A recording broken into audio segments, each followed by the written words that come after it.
بسم اللہ الرحمن الرحیم۔ بہن نے سوال کیا ہے کہ اسلام میں قرآن میں لکھا ہوا ہے کہ مرد کو اجازت ہے کہ وہ اپنی پتنی کو بے حد مار سکتا ہے، تو کیا یہ صحیح ہے؟ لیکن اگر شوہر ایسا کرے تو کیا بیوی کو پرمیشن ہے اسے مارنے کی؟ یہ اس کا سوال تھا۔ جو بہن سوال کر رہی ہے وہ قرآن مجید کی ایک آیت کا حوالہ دی نے، میں دینا چاہتا ہوں۔ سورہ نساء کا سورہ نمبر 4 آیت نمبر 34 میں جہاں لکھا ہوا ہے کہ اگر بیوی شوہر کی بات نہیں مانتی، کچھ حرام کرتی یا نافرمانی کرتی ہے، تو پہلے شوہر بیوی کو پیار سے سمجھانا چاہیے۔ نہیں سمجھتی ہے تو اس کو ڈانٹی دے سکتا ہے، اس کے بعد بستر پہ نہیں ساتھ میں رہنا چاہیے، یعنی اٹس اے گریٹر پنشمنٹ۔ پہلے پیار سے سمجھاؤ، پھر ڈانٹی دے کے بولو، پھر بستر پہ مت سو ساتھ میں۔ اس کے بعد عربی لفظ ضربہ، آپ اس کو لائٹلی مار سکتے ہیں، اور حدیث میں آتا ہے کہ اللہ کے رسول فرماتے ہیں یہ لائٹ مارنا کی مثال ہے کہ مسواک سے مانگنا۔ مسواک مطلب ناٹ ٹوتھ برش سے آپ پیٹ بھی سکتے، ہوتا ہے نا ہینکرچیف یا رومال سے مارنا۔ It is a symbolic batting, اور اللہ کے رسول فرماتے جب آپ بیوی کو مارے تو کبھی چہرے پہ مت مارو، ایسا مت مارو کہ نشان رہ جائے۔ اس کا مطلب یہ مارنا صرف ایک چیتاونی ہے، کہہ رہا ہے آپ لمٹ کے باہر جا رہی ہے، تو یہ مارنا is more of a symbolic beating, it is not a physical pain۔ وہ شوہر جب بیوی کو مارتا ہے اس کو درد پہنچانے کے لیے نہیں مار رہا ہے، کیونکہ اللہ کے رسول نے کہا کہ چہرے پہ مت مارو، نشان نہیں آنا چاہیے، اس کا مطلب آستے سے مارو۔ کیوں؟ مطلب یہ آپ اپنی حد پار کر چکی ہے، یہ الٹیمیٹ وارننگ ہے۔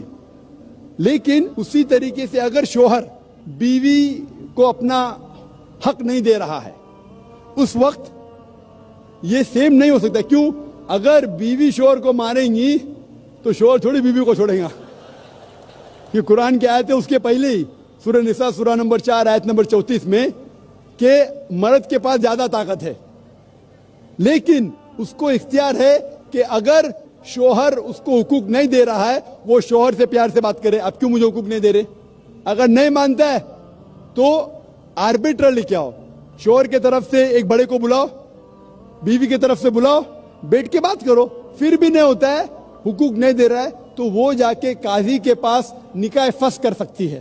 نکاح فسخ مطلب اگر شوہر اس کے حقوق نہیں دے رہا ہے، مثال کے طور پہ روز مارتا ہے، روز گالی دیتا ہے، حق نہیں دے رہا ہے، تو وہ قاضی کے پاس جا کے نکاح فسخ کر سکتی ہے، مطلب nullification of the marriage. Hope this answer the question sister. آپ کا کوئی دوسرا سوال ہے تو آپ پوچھ سکتے ہیں، آپ یا دوسری کوئی غیر مسلم خاتون۔ I would like to know a little more about the Ahmadi sect, because I only know that they believe that your Prophet Muhammad is not the last prophet to come, and so could you please tell me a little bit more about them? بہن کا سوال تھا کہ وہ جاننا چاہتی تھی یہ احمدیز کون ہے۔ وہ جانتی ہے کہ وہ مانتے ہیں کہ محمد صلی اللہ علیہ وسلم آخری نبی نہیں ہیں، وہ جاننا چاہتی ہے۔ احمدی ایک ایسا فرقہ ہے جو کہتا ہے کہ محمد صلی اللہ علیہ وسلم آخری رسول نہیں ہیں۔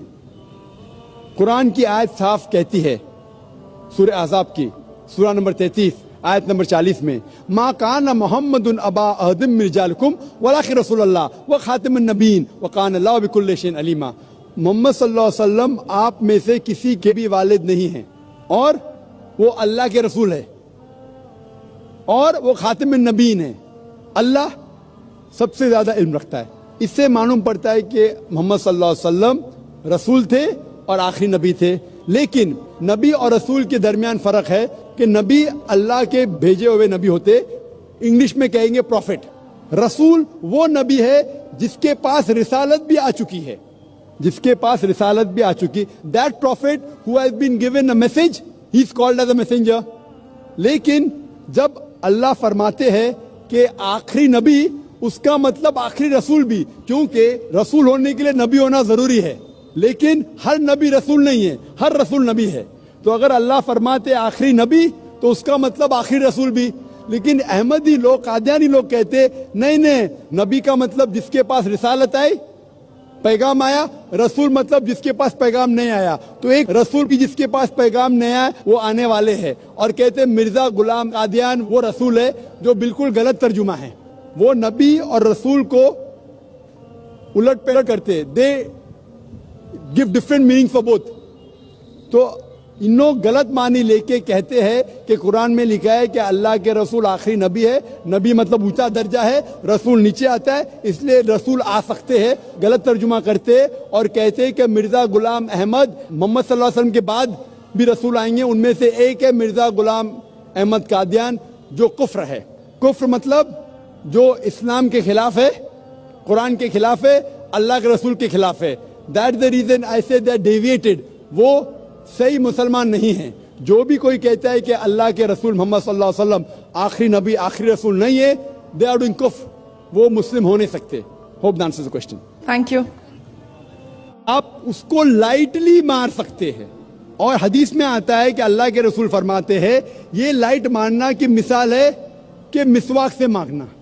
مسواک مطلب not tooth brush, tooth brush سے آپ پیٹ بھی سکتے, ہوتا ہے نا ہینکرچیف یا رومال سے مارنا. It is a symbolic batting. اور اللہ کے رسول فرماتے جب آپ بیوی کو مارے تو کبھی چہرے پہ مت مارو, ایسا مت مارو کہ نشان رہ جائے. اس کا مطلب یہ مارنا صرف ایک چیتاونی ہے, کہہ رہا ہے آپ لمٹ کے باہر جا رہی ہے. تو یہ مارنا is more of a symbolic beating, it is not a physical pain. وہ شوہر جب بیوی کو مارتا ہے اس کو درد پہنچانے کے لیے نہیں مار رہا ہے, کیونکہ اللہ کے رسول نے کہا کہ چہرے پہ مت مارو, نشان نہیں آنا چاہیے. اس کا مطلب آستے سے مارو. کیوں؟ مطلب یہ آپ اپنی حد پار کر چکی ہے, یہ الٹیمیٹ وارننگ ہے. لیکن اسی طریقے سے اگر شوہر بیوی کو اپنا حق نہیں دے رہا ہے اس وقت یہ سیم نہیں ہو سکتا. کیوں؟ اگر بیوی شوہر کو ماریں گی تو شوہر تھوڑی بیوی کو چھوڑیں گا. یہ قرآن کی آیت ہے اس کے پہلے ہی, سورہ نساء سورہ نمبر 4 آیت نمبر 34 میں, کہ مرد کے پاس زیادہ طاقت ہے, لیکن اس کو اختیار ہے کہ اگر شوہر اس کو حقوق نہیں دے رہا ہے وہ شوہر سے پیار سے بات کرے. اب کیوں مجھے حقوق نہیں دے رہے؟ اگر نہیں مانتا ہے تو آربیٹر لے کے آؤ, شوہر کی طرف سے ایک بڑے کو بلاؤ, بیوی کی طرف سے بلاؤ, بیٹھ کے بات کرو. پھر بھی نہیں ہوتا ہے, حقوق نہیں دے رہا ہے, تو وہ جا کے قاضی کے پاس نکاح فسخ کر سکتی ہے. نکاح فسخ مطلب اگر شوہر اس کے حقوق نہیں دے رہا ہے, مثال کے طور پہ روز مارتا ہے, روز گالی دیتا ہے, حق نہیں دے رہا ہے, تو وہ قاضی کے پاس جا کے نکاح فسخ کر سکتی ہے, مطلب nullification of the marriage. Hope this answer the question sister. آپ کا کوئی دوسرا سوال ہے تو آپ پوچھ سکتے ہیں, آپ یا دوسری کوئی غیر مسلم خاتون. I would like to know a little more about the Ahmadi sect, because I only know that they believe that your Prophet Muhammad is not the last prophet to come, and so could you please tell me a little bit more about them? بین کا سوال تھا کہ وہ جاننا چاہتی تھی یہ احمدیز کون ہے. وہ جانتی ہے کہ وہ مانتے ہیں کہ محمد صلی اللہ علیہ وسلم آخری نبی نہیں ہیں, وہ جاننا چاہتی ہے. احمدی ایک ایسا فرقہ ہے جو کہتا ہے کہ محمد صلی اللہ علیہ وسلم آخری رسول نہیں ہیں. قرآن کی آیت صاف کہتی ہے, سورہ احزاب کی سورہ نمبر 33 آیت نمبر 40 میں, ما کان محمد ابا احد من رجالکم ولکن رسول اللہ وخاتم النبیین وکان اللہ بکل شیء علیما. محمد صلی اللہ علیہ وسلم آپ میں سے کسی کے بھی والد نہیں ہیں, اور وہ اللہ کے رسول ہے, اور وہ خاتم النبیین ہے. اللہ سب سے زیادہ علم رکھتا ہے. اس سے معلوم پڑتا ہے کہ محمد صلی اللہ علیہ وسلم رسول تھے اور آخری نبی تھے. لیکن نبی اور رسول کے درمیان فرق ہے کہ نبی اللہ کے بھیجے ہوئے نبی ہوتے, انگلش میں کہیں گے پروفٹ. رسول وہ نبی ہے جس کے پاس رسالت بھی آ چکی ہے, جس کے پاس رسالت بھی آ چکی. That prophet who has been given a message, he is called as a messenger. لیکن جب اللہ فرماتے ہیں کہ آخری نبی, اس کا مطلب آخری رسول بھی, کیونکہ رسول ہونے کے لیے نبی ہونا ضروری ہے. لیکن ہر نبی رسول نہیں ہے, ہر رسول نبی ہے. تو اگر اللہ فرماتے آخری نبی تو اس کا مطلب آخری رسول بھی. لیکن احمدی لوگ, قادیانی لوگ کہتے نہیں, نبی کا مطلب جس کے پاس رسالت آئی,